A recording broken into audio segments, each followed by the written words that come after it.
I'll be talking briefly about the long road that we've been on and what I, at the moment, see as a long road ahead of us. And in particular, I'm going to talk about the grassroots activities and challenges that we face in Brisbane and the response that IWD Meanjin Brisbane has made to these challenges. In Australia, sex was first removed in law back in 2013. The recent changes in 2018 and changes to policy are not at all new to those of us who've been on the road since the 1990s, when males first started declaring they were women and claiming they were discriminated against if they were denied access to all women's services spaces, but especially lesbian ones. Women's rights had been protected in the 1984 Sex Discrimination Act, but in 2013, the Labor government made some crucial amendments.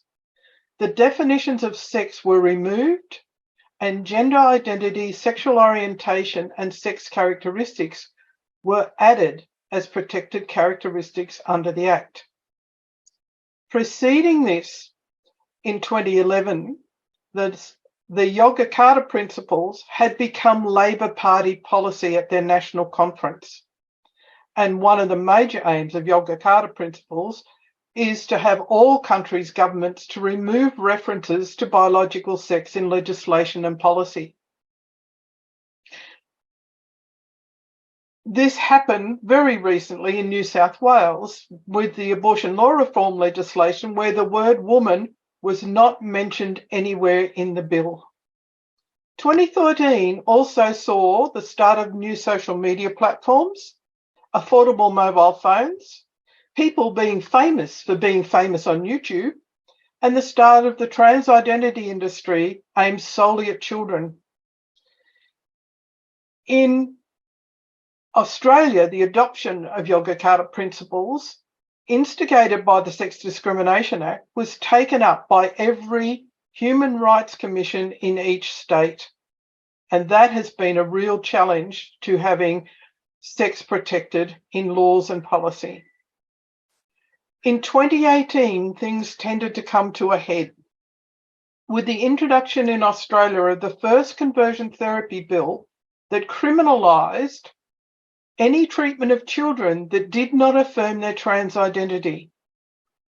And in the same year, IWD feminist rallies and marches were taken over by trans activists, and we saw the resurgence of fundamental grassroots organising and resistance by feminists. In 2018 as well, the Human Rights Campaign was also founded.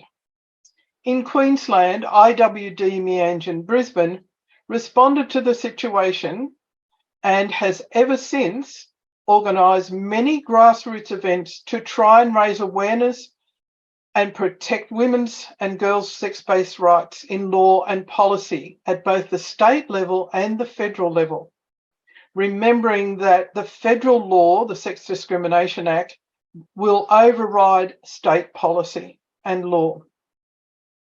IWD plans for the whole year and has 3 or 4 face-to-face full day as well as 2 to 3 day gatherings. The value of coming together in person, sharing a meal face-to-face, is central to the grassroots activism of this group. It's essential to building solidarity and keeping our spirits high in the face of increasing attacks on individual women and women's fundamental human rights. Earlier this year, the IWD Meanjin IWD Rally and March was taken back by feminist women. In 2018, a very small group of women were deeply concerned that the IWD March and Rally in March had become the territory of liberal feminists supported by the state, who insisted that men could become women. The first year that IWD held a feminist rally in March, there was opposition, and it was taken over by the loud voices of men chanting the mantra, trans women are women and sex work is work. Since then, IWD has managed to hold public rallies and marches with the exception of this year. This year, our rally had to be delayed until police reinforcements had arrived to push back the women and men who wanted to close us down. While we ran our rally, on police advice, we did not have the annual march for the first time. The police advised us they could not protect us from those shouting their hostility to us and women and girls' rights. However, we did have a successful two-day conference. And while many presenters did focus on the urgent threat of gender ideology and self-identification, others spoke of the prostitution industry and its harms, pornography, surrogacy, and different ways to do activism. There were many conversations held and connections were made over food and drink. We were especially pleased that this year's conference could welcome two overseas radical feminists, Sheila Jeffries from the UK and Tanya Sturt from Aotearoa, New Zealand. The presentations can be viewed on the IWD Meanjin YouTube channel, although no Q&A panels are recorded, and you would probably know why. For many women, they risk the loss of their employment and adverse, nasty social impacts if it's known they have attended this particular International Women's Day event.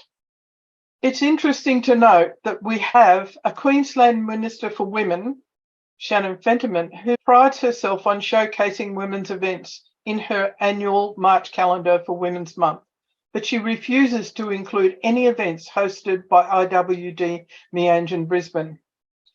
This is because IWD Meanjin, in common with most members of the community, recognises that women single-sex spaces need to be preserved and humans can't change sex. The second meeting that was hosted this year was on the 29th of April, and it brought together women to review our work and reassess where we're going as a movement when we're under attack by both the state, at federal and local level, in addition to the rainbow corporations. There were enthusiastic small group discussions which highlighted specific actions we could take individually and collectively in areas like our local community, workplaces, social media and mainstream media, education, health, our local MPs and the public service. The day was inspirational and new projects arose out of that face-to-face day. One new group project was to collect and purchase Feminist and other books for distribution to a women's prison. A report on this particular action will be given at our next public meeting on the 6th of August. As with the March conference, presentations from 29th of April are also on the YouTube channel. On the 6th of August, our biggest event yet in terms of number of attendees and registrations is going to be held. It's called Cancelled Women Will Speak and How We Can Support Them. It's taken, the fact that it's our largest event to date is taken by us as an encouraging sign of the growing awareness and the urgent need to push back and learn more about the assaults on women's rights. Again, there'll be speakers coming from interstate, New South Wales, Victoria, Hobart. Louise Elliott, the Hobart City Councillor, will present. Pearl Moon, textile artist who was expelled from the Australian Wearable Art Fashion Week, expelled because she spoke at a Let Women Speak event, and ditto Moira Deeming, the Liberal Party MP from the Victorian Parliament and expelled from their party room. In addition, Dr. Gillian Spencer, who's recently been suspended from her position as a senior child psychiatrist at the Queensland Children's Gender Service, where she raised concerns about the practice of gender affirmation for distressed children. In addition to providing these courageous, in the front line women with a platform to speak in a place of safety, it's the second half of the day's theme that goes to the heart of grassroots activism. There will be small group discussions about what we can do individually and collectively to support these women and others like them in our local area, at the state level, nationally, and even at the level of the UN. Lunch is usually provided at the venue to maximise the time for making new connections with other feminists and establishing personal relationships, so essential to building and sustaining the grassroots involvement of women. We are on a very long and potholed road in Australia, and these two aspects of small group discussions and relaxed socialising over a meal have become a permanent feature of IWD events. As is often heard at these events, no one can do everything, but everyone can do something, no matter how small. Our last event for the year is Lesbian Lives, Visibility, Activism and the Women's Rights Movement. It's being held over 2 days in September 16th and 17th, and it introduces some of the mostly unheard perspectives on the struggle. It will be the first time that all the speakers, the chairs, the videographer will be lesbians. It's an event very important to Anna McCormack's politics of respecting and acknowledging the significance of the struggles of lesbians to protect same-sex spaces since the 1980s and learning more about and from their activism to protect and advance our rights in the current struggle. It also is important to address the double and intersecting discrimination lesbians experience. As women, sexism, and as same-sex attracted women, the homophobia, and women who've excluded males from their intimate relationships. The planning of the event began early this year when Anna asked if I would be involved in the organisation of this one. A wall-to-wall public lesbian event over 2 days as part of a mainstream feminist activist program is rare for both lesbians as well as all other feminist activists. Once again, speakers will come from across Australia, Western Australia, Victoria, New South Wales and Queensland, and include lesbians from different generations with varied contributions and places in the struggle. The older ones have all been actors in the history of the activism, and the younger ones are facing the current challenge at a very personal level. There'll be 9 speakers over the 2 days, including Holly Lawford-Smith, Bronwyn Winter, Deb Thompson, Jean Taylor, Lavender, Tracy Olverson, Susan Hawthorne, and myself. The issues will cover things like the 30-year fight to keep spaces exclusively female, separatism, the centrality of lesbian rights as human rights, countering the tactics to silence lesbians and women, the pushback against invisibility, sexual orientation and heterosexuality, and the role of music in activism. As well, each speaker has been invited to facilitate a small group discussion. Registrations have just opened for this event and will close on the 28th of August, and you can apply to register through iwdmeanjin@brisbane@gmail.com. One of the successes of IWD events has been their focus to ensure the safety and lack of protest or disturbance during any event. This is achieved without any public or private security forces.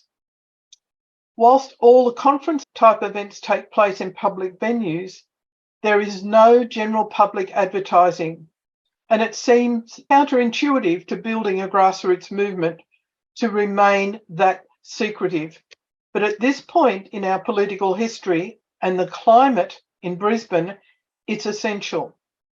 For more women to become involved, they must feel safe and know that there will be no repercussions for themselves, their children, or their families. Without being able to assure women that they will not be abused, doxxed, or lose their job because they attended an IWD Meanjin Brisbane event, the task of in-person, face-to-face relationship building for grassroots activism is virtually impossible. Impossible even if you had a huge budget to spend on private security for 2 days. Brisbane, like other capital cities, has its share of activists who aim to silence any debate or discussion of our rights. So the decision has been taken to carefully vet every registration and not announce the venue to anyone except the participants once they're registered and shortly before the event. In the Australian environment at the moment, where the E-Safety Commissioner attempts to threaten legal action against Twitter and censor all social media platforms of gender-critical discussion, one needs a big tool bag of grassroots activities indeed. IWD is happy to be on that long road, sometimes mountainous, with so many other energising grassroots activists. We make use of a variety of things, including making merchandise, badges and t-shirts. They work twice as hard because they're fundraisers and they do a great job raising political awareness of the messages we're trying to communicate to the general public. Thank you.